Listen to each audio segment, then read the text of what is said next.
Semyon Ivanovich Dezhnev was a Russian explorer of Siberia and the first European to sail through the Bering Strait, 80 years before Vitus Bering did.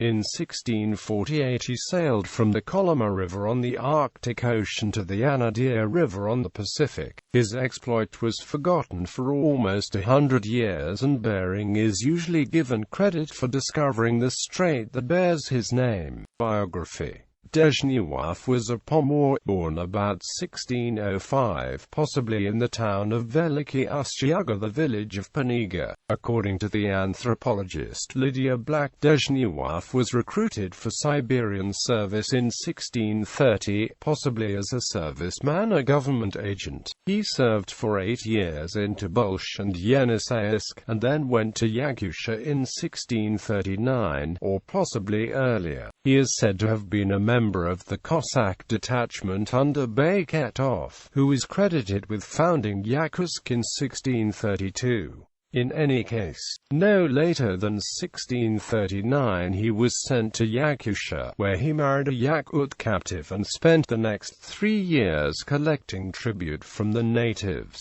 In 1641 Dezhnev moved northeast to a newly discovered tributary of the Anadyr River, where he served under Mikhail Stadukhin. Finding few furs and hostile natives and hearing of a rich river to the east, he, Stadukhin and Dmitry Zyryan sailed down the Anadyr, then east along the coast to the Kolyma River, where they built an ostrog. This was at the time the easternmost Russian frontier. The Kolyma soon proved to be one of the richest areas in eastern Siberia. In 1647, 396 men paid head tax there, and 404 men received passports to travel from Yakutsk to the Kolyma. From about 1642, Russians began hearing of a Podjicha River to the east which flowed into the Arctic, and that the nearby area was rich in sable fur, walrus ivory and silver ore. An attempt to reach it in 1646 failed. In 1647 Fedor Alexeyev, an agent of a Moscow merchant, organized an expedition and brought in Dezhnev because he was a government official. The expedition reached the sea but was unable to round the Chukchi Peninsula because it had to turn back due to thick drift ice. They tried again the following year. Fedor Alexeyev was joined by 2 others, Andreev and Evstafiev, representing the Guselnikov merchant house, with their own vessels and men, while Alexeyev provided 5 vessels and the majority of the men.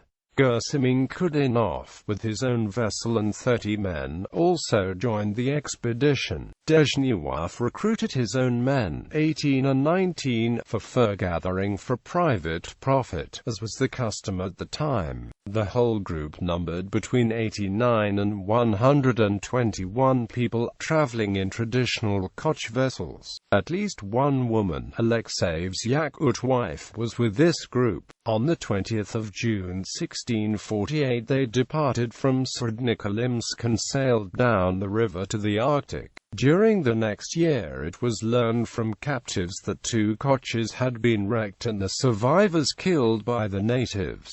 2 other Koches were lost in a way that is not recorded. Some time before the 20th of September they rounded a great rocky projection. Here in Kudinov's Koch was wrecked and the survivors were transferred to the remaining 2 vessels. At the beginning of October a storm blew up and Fedor's Koch disappeared. Dezhnev's Koch was driven by the storm and was eventually wrecked somewhere south of the Anadyr. The remaining 25 men wandered in unknown country for 10 weeks until they came to the mouth of the Anadyr. 12 men went up the Anadyr, walked for 20 days, found nothing and turned back. 3 of the stronger men got back to Dezhnev and the rest were never heard of again. In the spring or early summer of 1649 the 12 remaining men built boats from driftwood and went up the Anadyr. They were probably trying to get out of the tundra into forested country to obtain sables and firewood. About 320 miles upriver they built Izimovye somewhere near Anadyr and subjected the local Anoles to tribute. Here they were effectively stranded. In 1649 Russians on the Kolyma ascended the Anadyr River branch of the Kolyma and learned that one could travel from its headwaters to the headwaters of the Podgorya Anadyr. In 1650 Stadukhin and Semyon Motra followed this route and stumbled onto Dezhnev's camp. The land route was clearly superior and Dezhnev's sea route was never used again. Dezhnev spent the next several years exploring and collecting tribute from the natives. More Cossacks arrived from the Kolyma. Motra was killed and Stadukhin went south to find the Penshina River. Dezhnev found a walrus rookery at the mouth of the Anadyr and ultimately accumulated over 2 tons of walrus ivory, far more valuable than the few furs found at Anadyr. In 1659 Dezhnev transferred his authority to Kubat Ivanov, the discoverer of Lake Baikal. In 1662 he was at Yakutsk. In 1664 he reached Moscow in charge of a load of tribute goods. He later served on the Olenyok River and the Vilyuy River. In 1670 he escorted 47,164 rubles of tribute to Moscow and died there in late 1672. Dezhnev's 1648 expedition results as stated above. Dezhnev traveled with Fedor Alexeyev and 2 others, Andreev and Evstafiev. Except for Dezhnev, none of the other leaders of this expedition survived to tell the tale. Dezhnev rounded the eastern extremity of Asia, East Cape, now known to Russians as Mys Dezhneva, possibly made landfall on the Diomede Islands, sailed through the Bering Strait, reached the Anadyr River, ascended it and founded the Anadyr Ostrog. 4 of the 7 vessels were lost before reaching Bering Strait, and Inkudinovsk was wrecked in and near Bering Strait. This meant that only 2 vessels went beyond the strait. Alexeyev's boat is believed by some to have made landfall in the vicinity of the Kamchatka River, further down the coast of Kamchatka. It appears that scholars agree only on the fate of Dezhnev's vessel, which was not lost. It was widely believed at the time that these vessels had reached the American shore and that the men had founded a Russian settlement there. Such a colony was searched for by many Russian expeditions launched by the Russian-American Company from 1818 on and during the early 1820s. A discovery and its rediscovery. From at least 1575 European geographers had heard of a Strait of Anian connecting the Pacific and Atlantic. Some had it at the Bering Strait and others had it running from the Gulf of California to Baffin Bay. It is not certain that Russians in Siberia had heard of it. The first Western map to show a Strait of Anian between Asia and North America was probably that of Giacomo Gastaldi in 1562.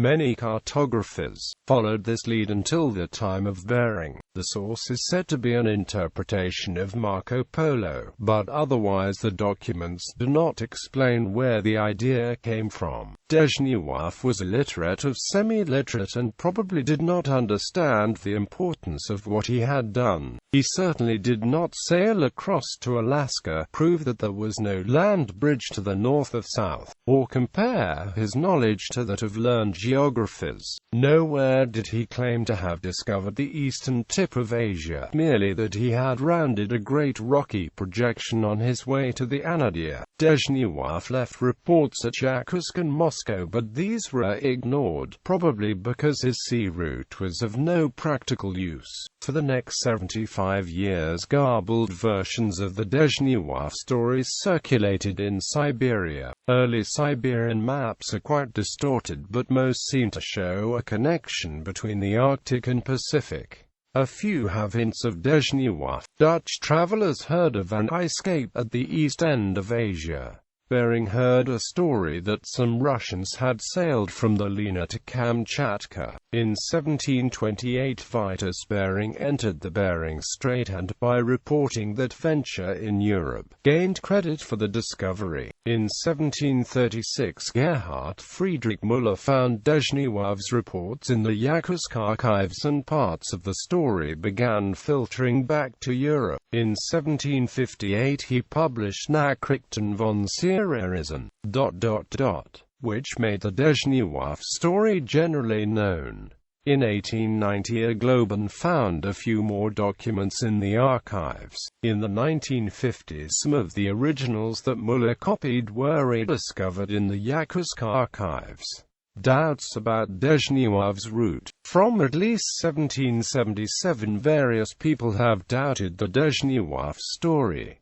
The reasons are: 1. Poor documentation, 2. That no one was able to repeat Dezhnev's route until Adolf Erik Nordensky old in 1878-79, 3. And most important, that the documents can be read to imply only that Dezhnev rounded a cape on the Arctic coast, was wrecked on the coast and wandered for 10 weeks south to the Anadyr. However, most scholars seem to agree that the Dezhnev story as we have it is basically correct. Tributes: a mountain ridge in Chukotka, a bay of the Bering Sea, a settlement on Anadyr River, and Cape Dezhnev are named after Dezhnev. Both the Soviet Union and Russia have named icebreakers after Dezhnev. Cape Dezhnev. In 1898 the East Cape of Asia was officially renamed Cape Dezhnev, and a large monument was erected in the explorer's memory on the seacoast, complete with stone bust and iron star.